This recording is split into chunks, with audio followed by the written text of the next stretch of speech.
Next up, we've got Shae Hadden, another one of our peeps. And Shae has had an interesting experience in her life. She's looked down the barrel of a gun twice. Once because she got too close to Jane Fonda and her bodyguards took action, false alarm. And then another time she was robbed. And in both cases, she mastered the courage to speak and lived to tell the tale. And now she helps busy professionals find their voice when they need it most. Specifically, she helps leaders, executive coaches, and leadership development consultants create books, articles, papers, and blogs that they didn't have the time to write. And she just published the book Blue Pearl, which we had one raffled off, and we'll raffle off another tomorrow probably. A story-based book about how we can get the most from coaching. So please welcome for our last Cam Talk of the day, Shae Hadden.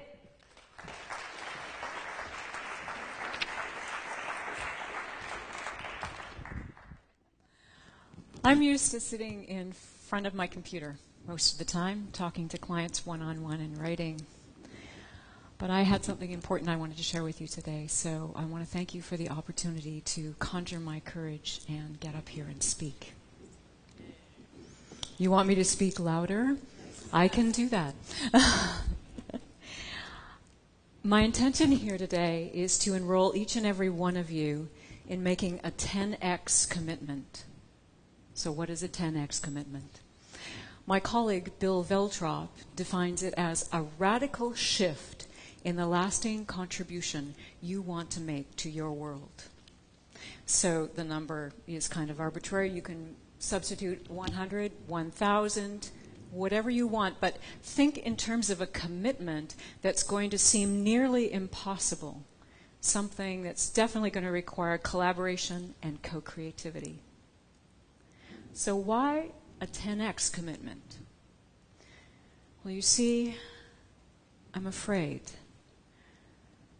that we as master coaches might be missing an opportunity that's right in front of us. An opportunity to get the most from coaching, not only for ourselves and our clients, but also for the world. You know, I see the news, extreme weather events, food and water insecurity, crushing poverty. This is becoming our new norm. This is not the 11th hour. Now is the hour. And what if we don't do what we're capable of doing to take care of what we care about? Now is the time to step in and take care of the well-being of humanity and the planet. Now is the time to conjure courage. The work we do takes courage. It takes courage for our clients to face their fears and to take on and do what often seems unreasonable, to transform themselves, their organizations, and their world in ways that they want to. It takes courage for us as well to ask ourselves when we're talking with them and listening, what does this person care about? And how far can I go with them in this moment? It takes courage if we ask ourselves one more question, and that is, what is my contribution and my commitment to our shared future? When I asked myself that question a couple of years ago, the answer that showed up surprised me. I was in a meeting with several other senior executive coaches and some game-changing leaders, and I realized there was something that I could provide that was missing. But it wasn't going to be easy, and I already had a nice client list and a decent life. But I chose to do what I didn't have to do. I chose to write a book about what's at the heart of effective coaching relationships. Because I believe that this way of relating to ourselves, to each other, and to our circumstances is what we need to bring more widely to the world. That book and this speech are part of my 10x commitment. I called the book The Blue Pearl, to evoke a sense of the finite and tangible, this beautiful blue planet that we inhabit, and the infinite and intangible, the blue pearl being that shimmering blue light that mystics reportedly see the moment before enlightenment. The shimmering blue light that represents pure potential, possibility, and the generative power of the universe. As you know, you make a commitment and the universe steps in and offers you challenges. Concerned about how I was going to keep a roof over my head while I wrote, I also had to deal with a cancer scare, the threat of a lawsuit, and a year of rehab, recovering from being hit by a car. But I'm not special. Every one of you has a story of having overcome adversity. These are the things that we show up for every day and that we deal with. They don't require the kind of courage I'm talking about. I'm talking about the fierce courage it takes to do the thing that you don't have to do, the thing that scares you in its audacity, the thing that calls you to let go of what's limited you and to play bigger than you've ever played before. You see, this is the kind of courage that allows us, just as it allows our clients, to get the most from coaching. I've discovered in my own journey that there are 3 things we need if we're going to take on a 10x commitment: unconditional love, care, and compassion. Unconditional love allows us to be whomever we choose to be and to become whomever we choose to become to realize our commitment. Care acts like a North Star to keep us directed towards what we truly want to nurture and protect and sustain. And compassion, well, compassion allows us to grow bigger when we encounter our own resistances, or when, as they say, the inevitable feces hits the ventilator.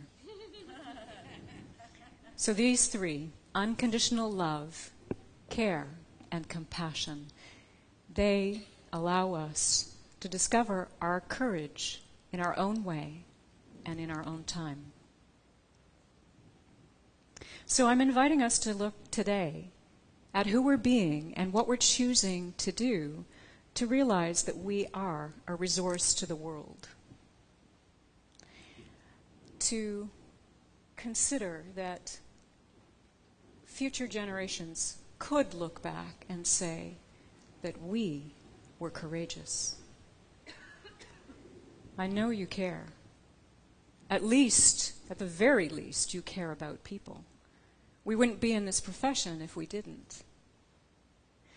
But there's a distinct possibility that at some point, when your city is flooded after the next Katrina or Sandy, or when our monetary system collapses, that the infrastructures and the resources that we've come to rely on will not be there.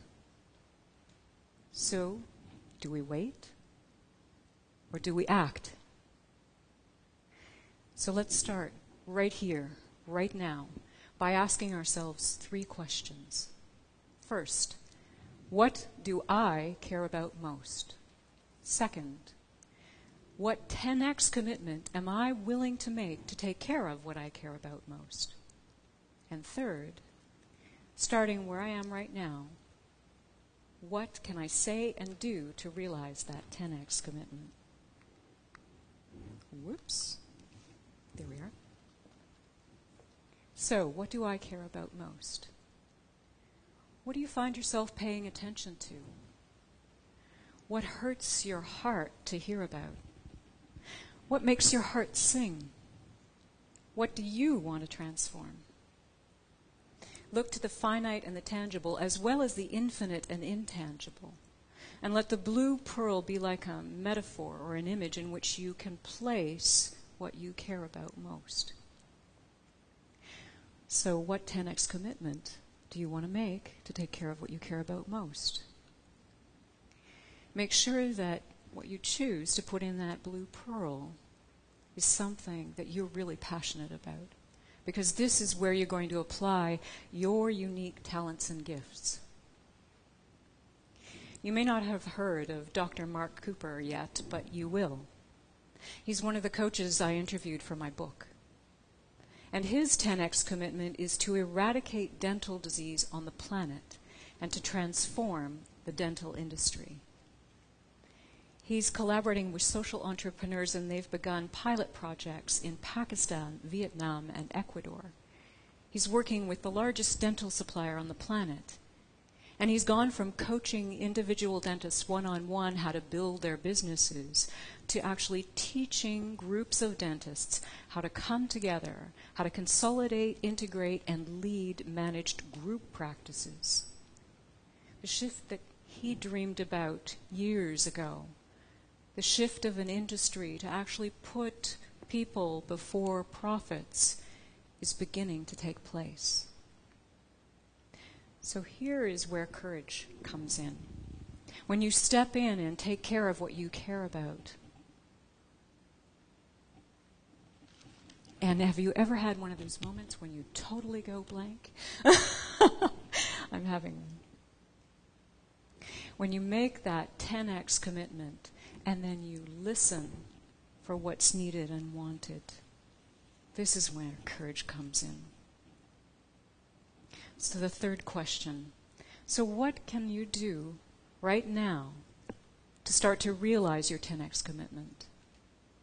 Well, I invite you to look at the relationships and the conversations you're in already, perhaps conversations here at CAM. Listen for what is not being said, but which could actually potentially increase your impact tenfold. And consider saying that. And if you find that fear shows up when you think about the consequences of speaking, consider this. We have already been given so much in this life. We've overcome challenges, we've overcome adversity, and we've learned and we've grown. And we will do so again, because we are enough. You see, I believe that leadership and coaching are not mutually exclusive. Leaders take care of people. True, leaders bring discomfort and deconstruction sometimes, but they also bring creativity and renewal. Leaders take us where we've never been before. Deconstruction, discomfort, creativity, renewal, taking people where they've never been before. These are things that we are all very masterful with. We have never been just guides. We are co-creators, and we are leaders in our own right. One of my coaches once said to me, "When I don't know who I am, I serve you. When I know who I am you. I am you. And we are the ones we've been waiting for." Thank you.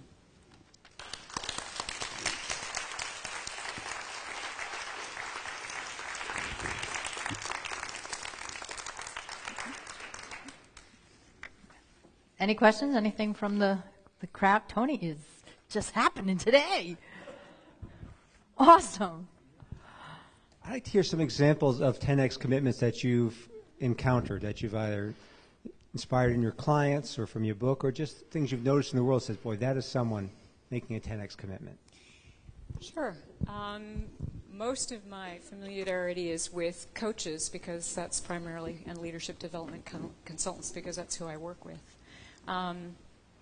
I can think of one gentleman who actually gave up his coaching practice. He was working with several other colleagues and decided he would start a movement to shift the prevailing mood of our country, the United States, from fear to exuberance. And so he's, reoriented his whole life, and instead of retiring, he's setting that up as his next chapter. Another 10X commitment, a smaller one. And again, remember, this is always something that is relative to your life and where you're at and what you care about. Another one, and the gentleman I was talking about just now, his name is Don Arnaust. He's also been at CAM, I believe, in the past. Another is a retired coach who lives in Princeton, and his community had unsuccessfully tried to kind of come together over the last several decades to consolidate their resources and their infrastructures. And he stepped in and took on a leadership role and led a consolidation commission. And where everybody had been unsuccessful in the past, he kind of brought the being of a coach and the way of managing conversation to that work. And now Princeton is a case study in the United States for how to consolidate municipal government. So it's a couple of examples. Thanks. Anything else? Let's give it up. Thank you. Thank you.